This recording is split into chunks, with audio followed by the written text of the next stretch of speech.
Hello friends, हम लोगों ने पिछले क्लास तक प्रॉपर्टी पढ़ा और प्रॉपर्टी को कंप्लीट भी कर लिया था और हम लोग उसके बाद अब आगे वाले चैप्टर से स्टार्ट करेंगे।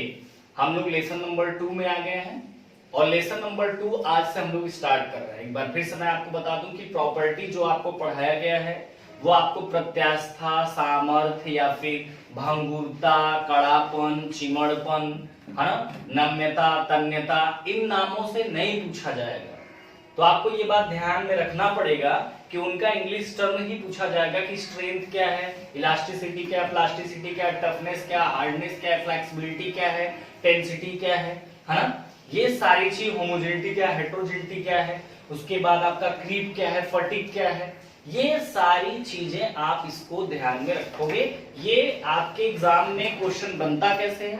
क्वेश्चन ऐसे बनता है कि या तो आपसे कहा जाता है कि आप अपने से 3-4 प्रॉपर्टी को बताओ, तो हम अपने आप से जो हमको अच्छा लगेगा, जो हमको अच्छे से पता है, हम उसको लिख सकते हैं। लेकिन जब हमसे ये कहा जाता है कि दिया हुआ रहता है कि आप फ्लेक्सिबिलिटी ही बताओ, तो आपको फ्लेक्सिबिलिटी ही बताना पड़ेगा। इसलिए आप प्रॉपर्टी को ध्यान में रखिए, क्योंकि यह एग्जाम में आपके जो आने वाला एग्जाम है, इस एग्जाम में आपसे पूछा जाता है। तो ठीक है, पहले चैप्टर की ये सारी बातें थी। अब हम लोग दूसरे चैप्टर में चलते हैं, जिस चैप्टर का नाम है प्रतिबल तथा विकृति। कुछ किताबों में सरल प्रतिबल तथा विकृति लिखा हुआ, तो उससे मतलब नहीं है, उनके टॉपिक से मतलब है। चैप्टर का ये जैसे हर बुक में थोड़ा थोड़ा डिफरेंट दिया रहता है, तो ऐसा मत समझिएगा कि हमारे बुक में ये है, हमारे बुक में ये है, ऐसा कुछ होता नहीं है।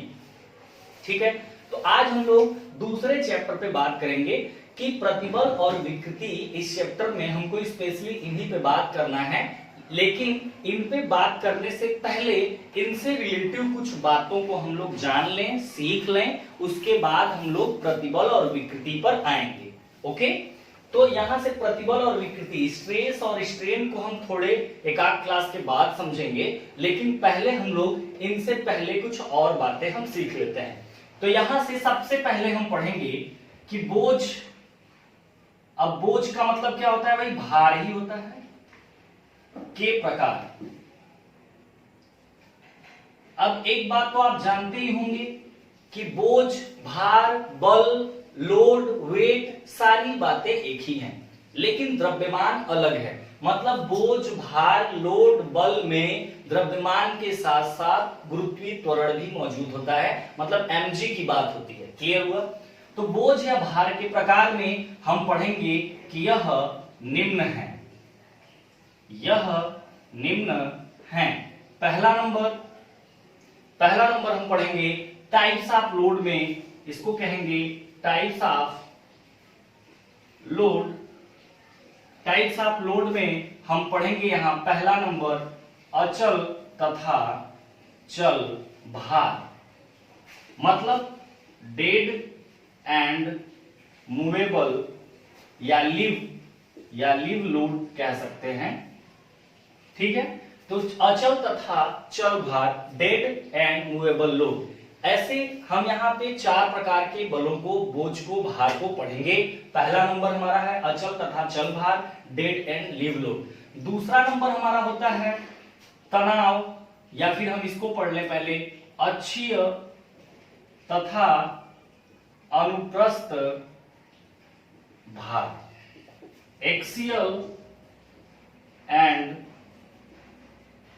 Axial and transverse load. Clear हुआ? तीसरा नंबर हम पढ़ेंगे तनाव, संपीड़न तथा कर्तन भार, मतलब tensile, compressive and shear load. और चौथा नंबर पढ़ेंगे हम संघट्ट भार, मतलब कि इंपैक्ट लोड। क्लियर हुआ? ये 4 प्रकार के हमको बोझ या भार पढ़ने हैं। 4 में पहले नंबर में 2 है, दूसरे में भी 2 है, तीसरे में 3 है और चौथे में 1 है। कुल मिला जुला के टाइप्स ऑफ लोड में 4 हैं, लेकिन समझना और जानना अचल, चल, अक्षीय अनुप्रस्थ, तनाव, संपीड़न, कर्तन और संघटन, मतलब dead and leave load, axial and transverse load, tensile, compressive and shear load, और चौथा नंबर है हमारा इंपैक्ट लोड। तो इन 4 प्रकार के बोझ या भार को पढ़ना है। तो पहला नंबर हम पढ़ेंगे अचल तथा चल भार। तो आप इसको पहले नोट करेंगे और नोट करने के बाद पहली हेडिंग डालिएगा अचल तथा चल भार।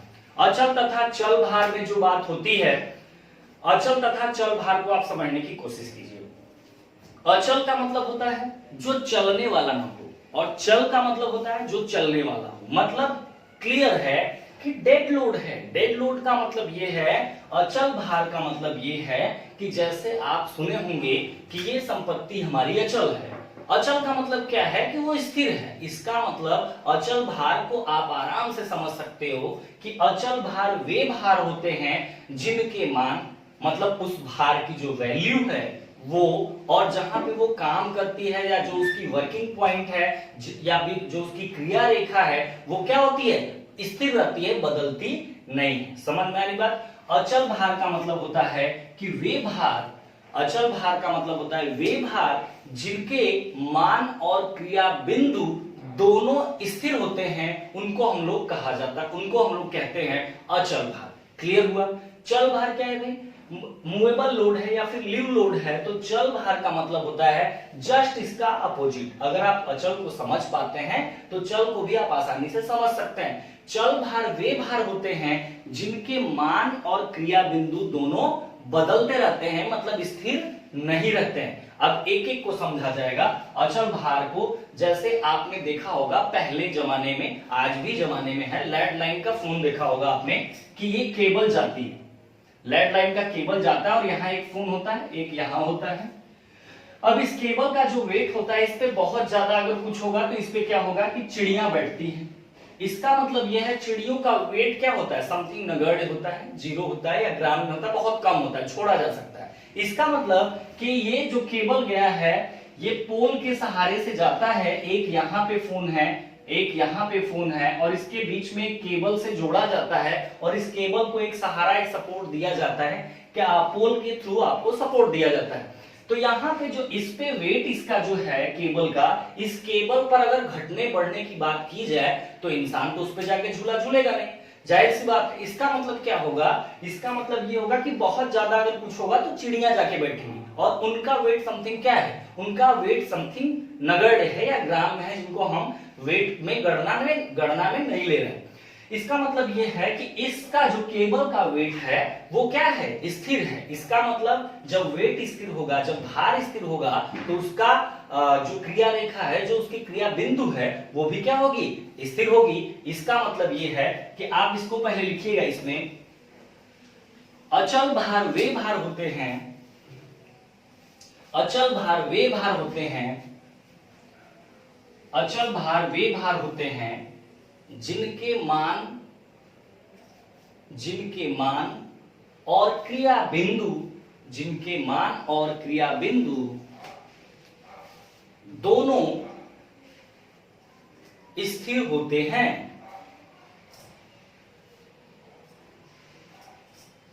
जैसे लेड लाइन का केबल। क्लियर। अब चल भार को समझा जाए कि चल भार किसको कहते हैं। चल भार वे भार हैं जिनके मान और क्रिया बिंदु दोनों बदलते रहते हैं। लिखवा रहे हैं चल भार को, पहले समझ लीजिए। चल भार वे भार होते हैं जिनके मान और क्रिया बिंदु क्या होते हैं, दोनों बदलते रहते हैं। ऐसे भार को हम लोग कौन सा भार कहते हैं, चल भार कहते हैं। जैसे चलती फिरती गाड़ियां, चलती फिरती गाड़ियां चल भार का एक एग्जाम्पल बन जाता है। क्यों? क्योंकि मान लीजिए कि आप किसी एक स्थान से दूसरे स्थान को किसी ऑटो में आप बैठते हो, सवारी गाड़ी में आप बैठते हो, तो उसमें ये देखते हो कि अभी फिलहाल उस ऑटो में मान लीजिए कि 3 आदमी बैठे हैं, लेकिन 50 मीटर 100 मीटर आधा की 1.2 या फिर 2 किलोमीटर 1 किलोमीटर जाने के बाद उसमें आप देखते हैं और लोग बैठते हैं और लोग उतरते हैं। मतलब कहने का हमारा ये है कि आप मान लीजिए इस ऑटो में बैठे, अभी फिलहाल इस ऑटो में 2 आदमी का अपना वेट होगा, मान लिया कि 80 केजी है, लेकिन ये ऑटो जब कुछ दूर पहुंचा तो देखा गया कि इसमें पता लगा 5 आदमी बैठ गए। इसका मतलब इस समय वेट कितना हुआ, मान लेते हैं 120 केजी हुआ।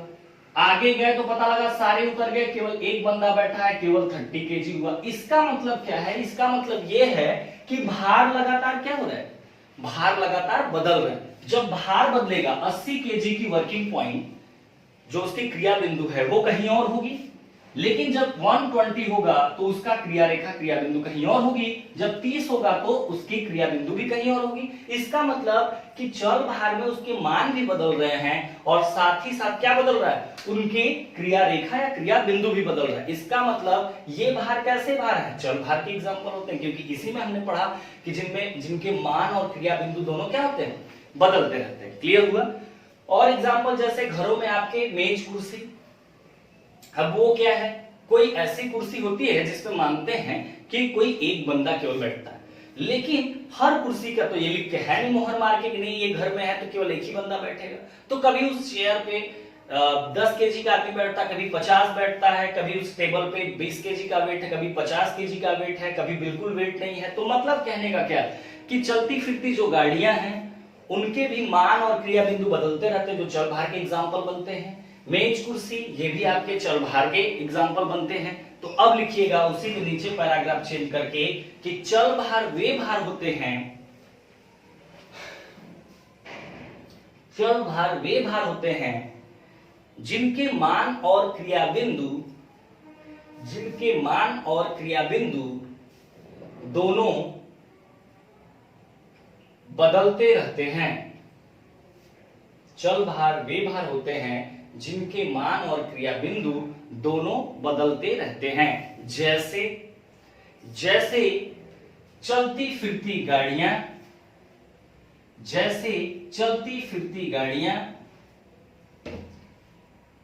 कुर्सी मेज इत्यादि। अब दूसरा नंबर देखिए, हम लोग अब इस पे बात करेंगे कि अक्षीय तथा अनुप्रस्थ भार क्या है। एक्सियल एंड ट्रांसवर्स लोड किसको कहते हैं, एक्सियल लोड और ट्रांसवर्स लोड क्या होता है, इन दोनों पे बात करेंगे। तो पहले एक्सियल को समझ लें, तो अगली हेडिंग आप डालेंगे दूसरा नंबर अक्षीय तथा अनुप्रस्थ भार, एक्सियल एंड ट्रांसवर्स लोड। अब इसमें सबसे पहले हम अक्षीय भार को समझ लेते हैं कि अक्षीय भार क्या है, एक्सियल लोड क्या है। एक्सियल लोड जो होता है वो ये होता है कि जब किसी सबस्टेंस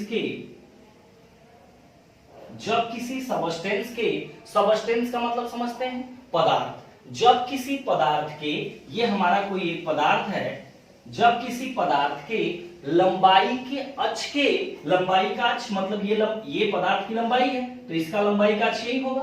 तो इस लंबाई के अक्ष के जब कोई बल समानांतर, मतलब उस अक्ष के समांतर काम करे, समांतर क्या होता है, जैसे एक रेखा ये है, एक रेखा ये है, एक रेखा ये, तो ये हर एक रेखाएं एक दूसरे के क्या है, समानांतर है, पैरेलल है। और पैरेलल की प्रॉपर्टी होती है कि एक समांतर रेखा दूसरे समांतर रेखा को क्या करती है, कभी नहीं काटती, और इनके बीच का जो गैप होता है हर जगह उतना ही मेंटेन होता है, मतलब उतना ही हर जगह डिस्टेंस होती है, और एक दूसरे को कभी नहीं काटते, ये भी आप जानते हो।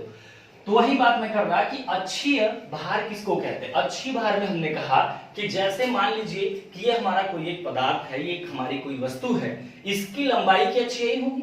जब इसके लंबाई के अक्ष के समानांतर ही कोई बल लगे तो ऐसे बल को, ऐसे बोझ को, ऐसे भार को हम कौन सा भार कहते हैं, तो उसको आप क्या बोलते हैं, अक्षीय भार कहते हैं। समझ में आई बात, मतलब ये हम कह रहे हैं कि जैसे मान लीजिए ये हमारा कोई सबस्टेंस है, ये हमारा कोई क्या है, पदार्थ है, और इसकी ये लंबाई की अक्ष है, इसके समानांतर मतलब ये हुआ या ये हुआ, ये जो F वाला बल है या जो ये F1 वाला बल है, ये उसके लंबाई के अक्ष के क्या काम कर रहा है, समानांतर काम कर रहा है, या फिर उसके लंबाई के अनुदिश काम कर रहा है। तो ये जो F और F1 है ये कैसा बल या बोझ या भार होगा, तो इसको आप कहेंगे कि ये एक्सियल है। क्लियर हुआ। अब एक्सियल जो होता है, एक्सियल जो अक्षीय भार होता है वो दो प्रकार के होते हैं। ध्यान दीजिए, थोड़ा डीप चलते हैं। एक्सियल लोड जो होता है वो 2 टाइप्स के होते हैं, एक होता है सेंट्रिक और एक होता है इसेंट्रिक।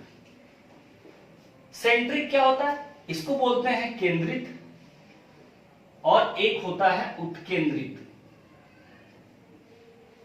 ठीक है, इसका मतलब ये है, एक्सियल लोड को आपने समझा कि जब किसी भी पदार्थ के या जब किसी वस्तु के या अवयव के जब लंबाई के अक्ष के समानांतर या फिर अनुदिश कोई बल या बोझ या भार काम करेगा तो उस भार को हम लोग कहेंगे अक्षीय भार। अब अक्षीय भार जो है वो दो प्रकार के हैं, थोड़ा डीप चलते हैं। अक्षीय भार जो होते हैं दो प्रकार के होते हैं, एक होता है केंद्रित भार और एक होता है उत्केंद्रित भार। मतलब एक होता है सेंट्रिक लोड और एक होता है इसेंट्रिक लोड। अब सेंट्रिक लोड किसको कहते हैं और इसेंट्रिक लोड किसको कहते हैं, तो यहां समझिए, जब उस वस्तु के या उस पदार्थ के या उस सबस्टेंस के या उस अवयव के जब उसके लंबाई के अक्ष पर ही कार्य करे, मतलब जब उसके लंबाई के अक्ष के सेंटर पर ही काम करे, उसके अक्ष पर ही काम करे, तो ऐसे भार को हम सेंट्रिक लोड कहते हैं। मतलब जो ये एक्स एक्सिस की लंबाई की अक्ष है, अगर इस पे मान लेते हैं कोई बल हमारा F2 काम कर रहा है, इस पर अगर हम मान लेते हैं कि कोई बल F2 काम कर रहा है, तो ये जो F है, F1 है, F2, ये सारे तो हमारे सबके सब एक्सियल तो है ही, अच्छी तो है ही, लेकिन अच्छी के अलावा अगर इस सेंटर वाले फोर्स को अलग से नाम देना चाहें तो इसको क्या कहेंगे, सेंट्रिक लोड कहेंगे। क्लियर हुआ?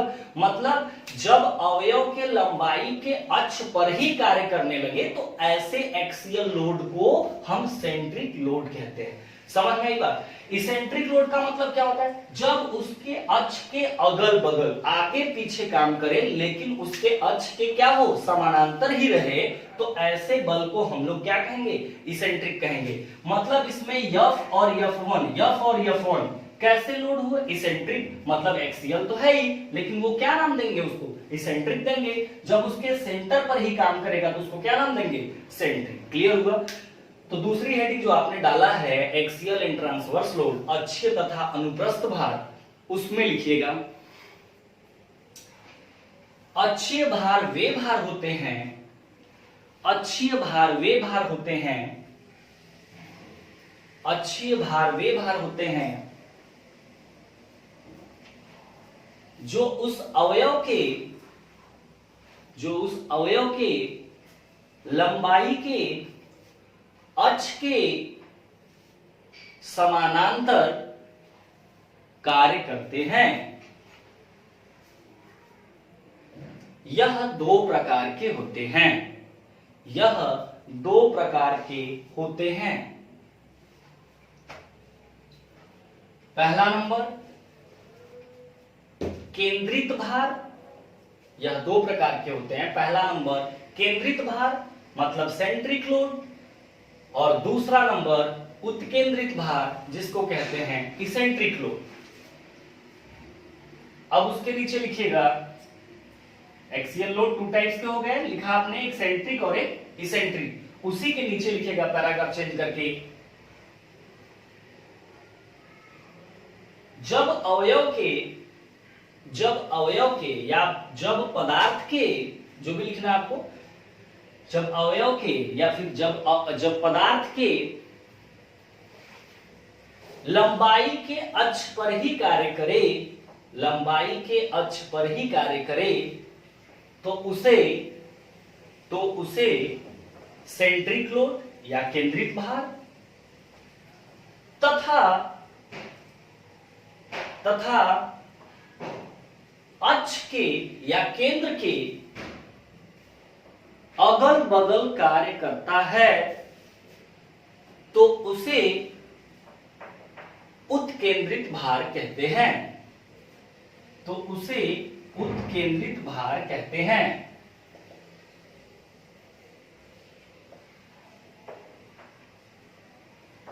अब देखिए ये जो मैंने डायग्राम बनाया है ये किसका एग्जांपल है भाई, एक्सियल लोड तो है ही, समानांतर कार्य कर रहा है, लेकिन एक्सियल लोड में किसका एग्जांपल है, सेंट्रिक लोड का, मतलब केंद्रित भार का ये एग्जांपल हुआ। क्लियर? ये हुआ।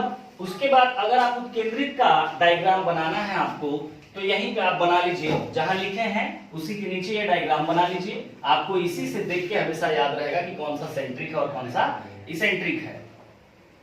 अब ये आपको बनाना है, तो ये इसकी एक्सिस है, ये मान लेते हैं कि F1 F1 है और ये मान लेते हैं F2 F2 है। तो ये सेंटर के अगल बगल से जा रहा था, ये कैसा लोड है भाई? इसेंट्रिक लोड है, जिसको क्या कहते हैं? उत्केंद्रित भार। ये दोनों डायग्राम आप बना के ये A कर देंगे, ये B कर देंगे। इसी को देख के आप ये समझ सकते हैं कि ये किसका एग्जाम्पल है। क्लियर हुआ?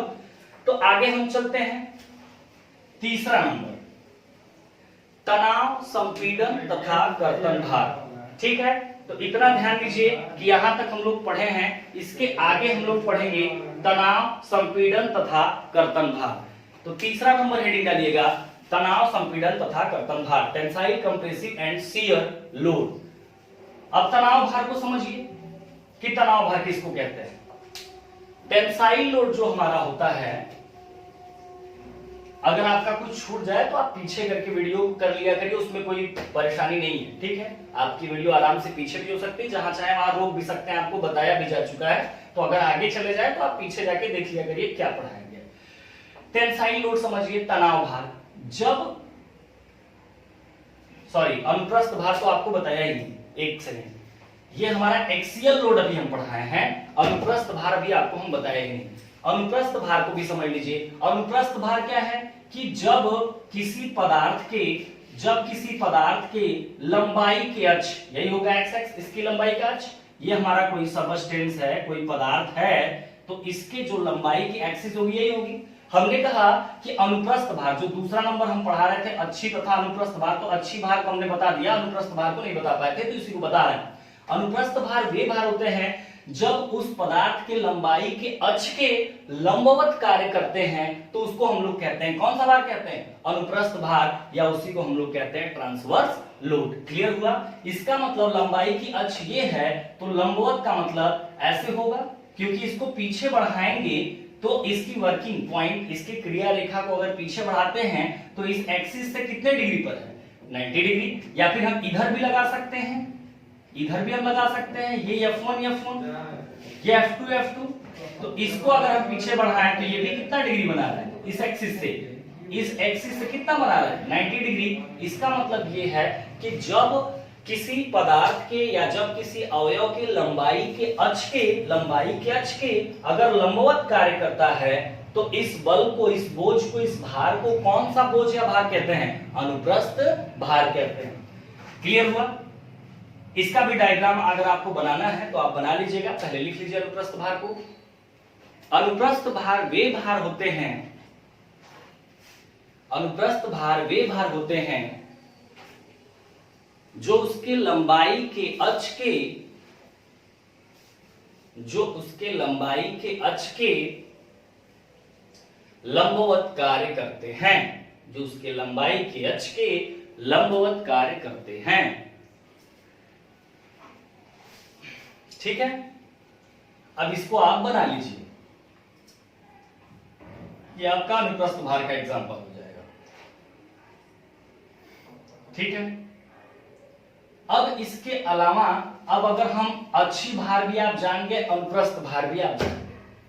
मान लीजिए अगर यही सबस्टेंस हमारा ऐसे है, ठीक है, ये हमारा सबस्टेंस है और ये इसकी क्या है? लंबाई है।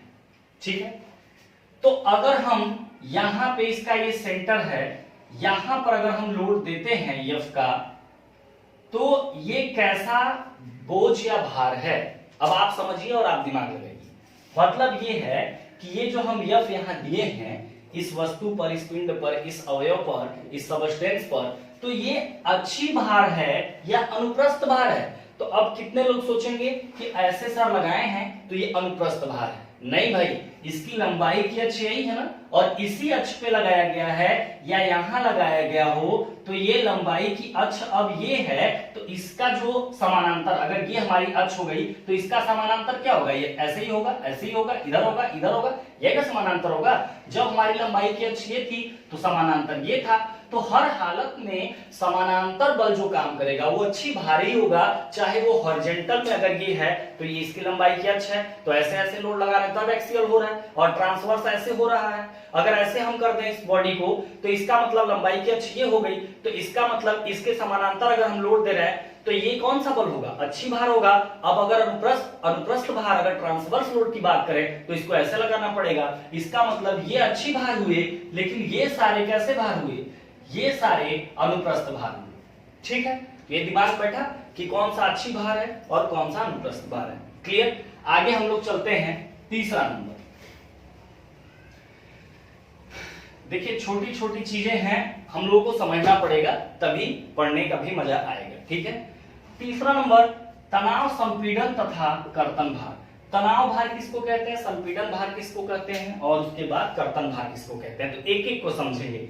तनाव भार का मतलब ये होता है कि जब किसी वस्तु पर अगर वो खिंचाव की स्थिति में लगाया गया हो, किसी भी मेंबर पर, किसी भी सदस्य पर अगर वो खिंचाव की स्थिति में अगर लगाया गया है, तो इसका मतलब वो टेंसाइल फोर्स होता है, मतलब तनाव भार या तनाव बल या तनाव बोझ कहलाता है। मतलब खिंचाव में होना चाहिए। बात समझ में, जब खिंचाव में अगर लगाया गया होगा तो ऐसे भार को हम लोग कौन सा भार कहेंगे, तनाव भार कहेंगे। मतलब ये है कि अगर हम इसको ऐसे लगाएं तो इनको देख रहे हैं, ये हमारा सबस्टेंस है कोई, ये हमारा कोई पदार्थ है, तो इस पदार्थ पर कैसे लगाया गया, खिंचाव की स्थिति में लगाया गया है। लेकिन हम आपसे अब यहीं पे एक बात और कहें कि तनाव भार तो है, अगर ये F1 है और ये F2 है और इस बॉडी को खींचने की कोशिश कर रहा है, तो खींचने का खिंचाव वाला बल कौन सा बल होता है, तनाव बल होता है या तनाव भार होता है। लेकिन अगर उसके साथ ही साथ हम कहें कि यह एक्सियल लोड भी है, तो क्या गलत कह रहे हैं, नहीं, क्योंकि इसके लंबाई की अच्छाई होगी, तो क्या यह एक्सियल लोड भी होगा, बिल्कुल होगा। लेकिन अगर यही सबस्टेंस ऐसे होता और ये बल हम इधर देते और इधर भी देते, तो क्या यहां पर ये F1 और ये F2 टेंसाइल फोर्स नहीं है, बिल्कुल है, क्योंकि यहां भी सबस्टेंस को ये क्या कर रहा है, खींचने की ही कोशिश कर रहा है। बात समझ में आई कि नहीं। तो इसका मतलब यहां पर हमने देखा कि ये हमारा टेंसाइल के साथ साथ एक्सियल भी है। लेकिन अब यहीं पे हम एक और बात करें कि यहां पर अगर हम ऐसे दे रहे हैं तो क्या यह तनाव बल है या नहीं है इस बॉडी के लिए, बिल्कुल है। जैसे ऐसे खींच रहा था तब भी टेंसाइल फोर्स, ऐसे खींचेगा तब भी टेंसाइल फोर्स। लेकिन जब ऐसे खींच रहा था तो इसके लंबाई के समानांतर खींच रहा था यहाँ पे, इसलिए यह टेंसाइल के साथ साथ एक्सियल भी था, अक्षीय भार भी था साथ साथ में। लेकिन यहाँ पे क्या है, यहाँ पे इस बॉडी को खींचने की तो कोशिश कर रहा है, लेकिन लंबाई के अक्ष के लंबवत खींचने का प्रयास कर रहा है। इसका मतलब कि तनाव भार तो है, खींचने की कोशिश कर रहा है तो तनाव भार तो होगा, लेकिन तनाव भार के साथ साथ अब एक्सियल नहीं बल्कि क्या है, लंबवत खींचने की कोशिश कर रहा है। तो ये कैसा होगा, ट्रांसवर्स लोड होगा। तो समझ नहीं बात। तो एक को हम लोग कई चीजों से जोड़ के डीप पढ़ सकते हैं। अगर आपको डीप नहीं पढ़ना है तो मेन डिफिनेशन भी हम बताते हैं आपको कि अच्छी भार क्या हो गया, कोई बात नहीं, अच्छी भार जो आपने पढ़ा। तनाव भार में आपको डिफिनेशन बता दिए कि जब खिंचाव में कोई बल लगता है तो वो तनाव भार होता है। अब अगर आपको अपने दिमाग की बत्ती जलाना है और डीप जाके पढ़ना है और समझना है तो आप हमारे साथ समझ सकते हैं, नहीं तो इतना क्लियर तो आपको है ही कि तनाव भार किसको कहते हैं, वह बल, वह बोझ या वह भार जो खिंचाव की स्थिति में लगाया जाता है उसको हम लोग कौन सा भार कहते हैं, तनाव भार कहते हैं। तो ठीक है, तो इतना सारी चीजें हैं, तो आप इसको तनाव भार को आप लिख लीजिए, उसी के नीचे लिखिए तनाव भार वे भार होते हैं, या आप ऐसे लिखिए, सॉरी ऐसे लिखिए, जब किसी अवयव पर मतलब किसी पार्ट्स पर, किसी मेंबर पर, जब किसी अवयव पर बल या बोझ खिंचाव की स्थिति में लगाया जाता है, खिंचाव की स्थिति में लगाया जाता है, तो उसे तनाव भार कहते हैं, तो उसे तनाव भार कहते हैं। अब आपकी मर्जी, आप कौन सा एग्जाम्पल बनाना चाहते हैं डायग्राम के लिए, कुछ भी बना सकते हैं। मतलब अगर ऐसे बॉडी है, इसको ये खींचने का ही प्रयास कर रहा है, तो ये भी किसका एग्जाम्पल है, तनाव बल का, तनाव भार का। या फिर ऐसे है, ऐसे लगा दिया जाए तो यहां भी ये खींचने की ही F1 कोशिश कर रहा है, इसका मतलब ये दोनों एग्जाम्पल किसका है, ये दोनों ही एग्जाम्पल तनाव भार या किसी भी स्थिति में लगाया गया हो बस वो खिंचाव की स्थिति में अगर लगाया है तो आप समझ जाइए कि वो कौन सा फोर्स है, टेंसाइल है। उसके साथ साथ हो सकता है वो एक्सियल भी हो सकता है, ट्रांसवर्स भी हो सकता है, शियर भी हो सकता है, आगे पढ़ाएंगे। लेकिन आपको जो मेन चीज है कि किस पोजीशन में होना चाहिए, तो हमेशा खिंचाव की पोजीशन में होना चाहिए। क्लियर है? तो आज हम लोग यहां तक पढ़ चुके हैं। अब हम लोग कल के क्लास में कल से पढ़ेंगे, संपीड़न पढ़ेंगे, कर्तन पढ़ेंगे और इम्पैक्ट पढ़ेंगे। तो इतना पढ़ते रहिए, धीरे धीरे क्लास हम बढ़ाते जाएंगे। अभी शुरुआत है, अभी थोड़ा थोड़ा पढ़ा रहे हैं, आपका मन लग जाए, आप पढ़ने लगे, फिर आपको 40-40 मिनट की वीडियो मिलने लगेगी, 50 भी मिल सकता है। समय से आपका कोर्स भी कंप्लीट कराएंगे। अब तो हमारे यहाँ first year, second year, third year सब ब्रांच स्टार्ट हो गया, उसके बाद सारी बुकें भी स्टार्ट हो गई। तो अगर आपके दोस्त किसी भी पॉलिटेक्निक से हो, कहीं से भी हो, तो आप उनसे बात करिए, उनको भी जोड़िए, जिससे कि वो भी पढ़ना शुरू कर दें। एक दूसरे की हेल्प करना चाहिए, सबको करना चाहिए, जैसे हम आपकी कर रहे हैं वैसे आप भी करिए। ठीक है? तो आज के लिए बस इतना ही। Thank you.